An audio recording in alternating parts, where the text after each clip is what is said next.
मेरे प्यारे दोस्तों, मैं कर्णवीर एक बार पुनः आप सबों का अपने YouTube चैनल मैथ स्पेशल पे स्वागत करता हूं।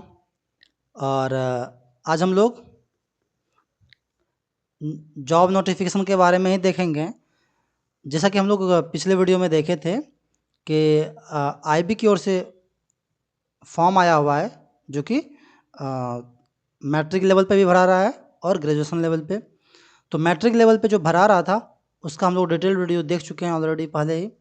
तो आज जो हम लोग बात करेंगे, इंटेलिजेंस ब्यूरो की ओर से जो ग्रेजुएशन लेवल पे जो फॉर्म अप्लाई हो रहा है उसके बारे में देखेंगे। ठीक है, उसके लिए क्या क्या क्राइटेरिया है वगैरह वो हम लोग इस वीडियो में डिस्कस करेंगे। ठीक है, तो ये एक बहुत ही अच्छा जॉब होने वाला है। ठीक है, आइए देखते हैं इसका जो ऑफिशियली नोटिफिकेशन है। ठीक है, तो वो रहा, ये इंटेलिजेंस ब्यूरो की तरफ से आया हुआ है।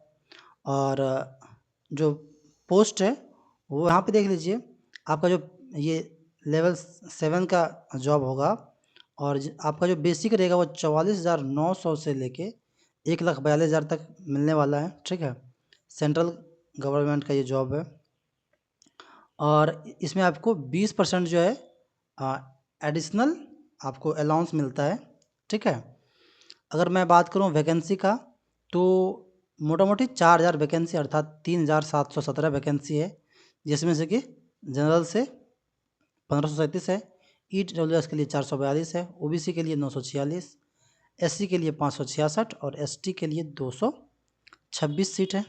ठीक है, और ये ऑफिशियली है। ठीक है, तो अगर मैं एज लिमिट का बात करूं, ठीक है, तो ये आपका 18 से लेके 27 तक आपका एज लिमिट है, जो कि आपको 10/8/2025 तक होनी चाहिए। अगर एज रिलैक्सेशन का बात करूं तो SC ST के लिए 5 साल, जबकि OBC के लिए 3 साल का एज रिलैक्सेशन है। ठीक है, तो आगे है कि जो आपको पूरे भारत में कहीं भी जॉब करना पड़ सकता है। ठीक है, तो इसके लिए आपको पहले से प्रिपेयर होना पड़ेगा, मतलब आपको इंडिया में कहीं भी आपको सर्विस देनी हो सकती है। अगर बात करें एग्ज़ामिनेशन का, तो 3 स्तर पे एग्ज़ाम होने वाले हैं। ठीक है, टियर 1 में 100 ऑब्जेक्टिव्स क्वेश्चन होंगे, जो कि मल्टीपल चॉइस क्वेश्चन होंगे। और इसमें आपको 5 खंड होंगे, 5 पार्ट। पार्ट ए में करंट अफेयर होंगे, पार्ट बी में जनरल स्टडीज़, पार्ट सी में न्यूमेरिकल एप्टीट्यूड मैथमेटिक्स वगैरह, डी में आपका रीजनिंग और ई में आपको इंग्लिश पूछा जाएगा। अगर नेगेटिव मार्क्स का बात करें तो 1/4 मार्क्स जो है वो प्रत्येक गलत उत्तर के लिए आपको काटे जाएंगे।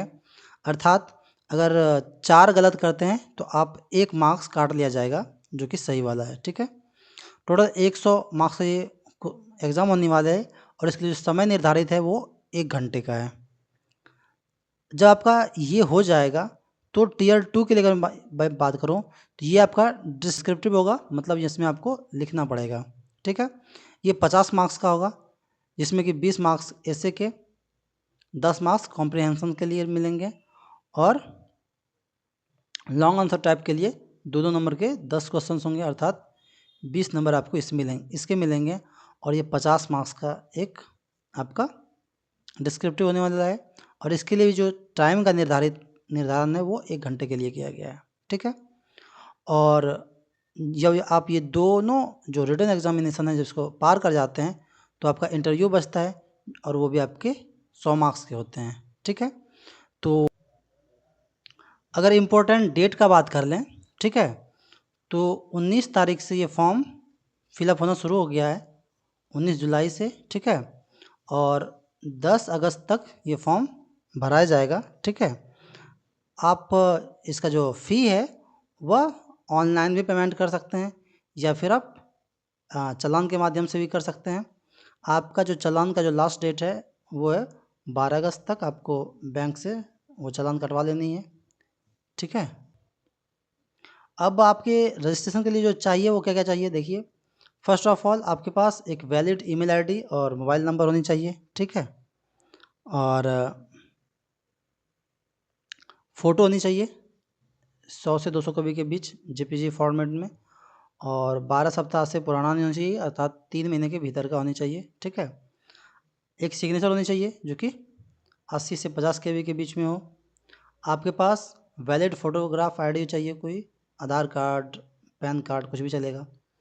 10th और 12th का, और अगर आप ग्रेजुएशन या पोस्ट ग्रेजुएशन जो भी हैं तो उसका सर्टिफिकेट और मार्कशीट भी चाहिए होगा। ठीक है।